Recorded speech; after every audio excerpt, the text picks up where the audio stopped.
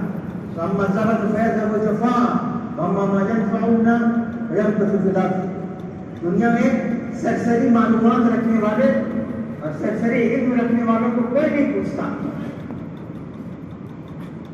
سورج کی طرح چمکنے کے لیے سورج کی طرح سے چلنا سیکھ لیا۔ انہیں باتوں کے ساتھ میں گزارشات ختم کرتا ہوں، اللہ سے دعا کرتا ہوں کہ اللہ آپ کا ایک ایک منٹ، ایک ایک سیکنڈ کامیاب بنائے، آپ اس جذبے کو لے کر آئیں، اور اگر جذبہ نہیں ہے تو جذبہ پیدا کریں۔ آپ خواب دیکھیے، سوتے میں خواب کو انسان دیکھتا ہے، یہ جانتے میں خواب دیکھ لیا، اور خواب دیکھنے سے مراد یہ ہے کہ عزائم اور حوصلوں کو جنم دیجیے اپنے دل کے اندر۔ عزائم اور حوصلے پیدا کریں گے نا تو ایک کائنات آپ کے ساتھ ہو جائے گی، کائنات کا ذرہ ذرہ آپ کا ساتھ دے گا، اور وہ جو حدیث قدسی ہے، یہ بندے میں محبوب بناتا ہوں، اس کا کان بن جاتا ہوں، اس کے ہاتھ بن جاتا ہوں، اس کا پیر بن جاتا ہوں، اس کے ہاتھ بن جاتا ہوں۔ کیا مطلب؟ ابھی میں نے آپ کو بتایا کہ انسان، صرف انسان وہ مخلوق ہے اس دنیا کے اندر جو خدا کے خلاف بغاوت کرتا ہوں، کبھی کسی کتے کو، کسی بلی کو، کسی سور کو، کسی گدھے کو، کسی شیر کو، کسی ہاتھی کو، کسی جانور کو آپ نے دیکھا؟ خدا نے جو اس کا فطری جو الہام اس کے اندر کیا ہے، اس کے علاوہ غلط کام کرتا ہے، اس کے خلاف جو کام کرتا ہے انسان کرتا ہے۔ اس لیے انسان جس دن خدا کی مرضی سے ہم آہنگ ہو جائے گا، اس دن جو ہے آپ دیکھیں گے کہ کائنات پوری کی پوری اس انسان کا ساتھ دینے لگے، اور اس کی مثالیں ہم کو ایک تھوڑے وقفے کے لیے صحابہ کرام کی زندگی میں، حضور صلی اللہ علیہ وسلم کی زندگی میں ملتی ہے۔ افریقہ کے پہاڑوں میں صحابہ کرام خطاب کرتے ہیں، اے جانوروں، یہاں سے چلے جاؤ، ہم اللہ کے رسول کے قاصد ہیں، ہم یہاں ٹھہرنا چاہتے ہیں۔ سجدہ کی لہروں کے اندر صحابہ کرام قدم رکھتے ہوئے اس طرح سے چلتے ہوئے پار ہو جاتے ہیں جس طرح سے خشکی کے اندر ہموار راستے کے اندر چلتے ہیں۔ اللہ تعالیٰ آپ کے منٹ کو، آپ کے سیکنڈ کو کامیاب کرے، آپ کے جذبے کو کامیاب کرے، آپ کو اپنے مقصد میں کامیاب کرے، آپ کے اپنے دین کے فن کو فراست عطا کرے۔ وآخر دعوانا الحمد للہ رب العالمین۔ آپ سبوں کا شکریہ۔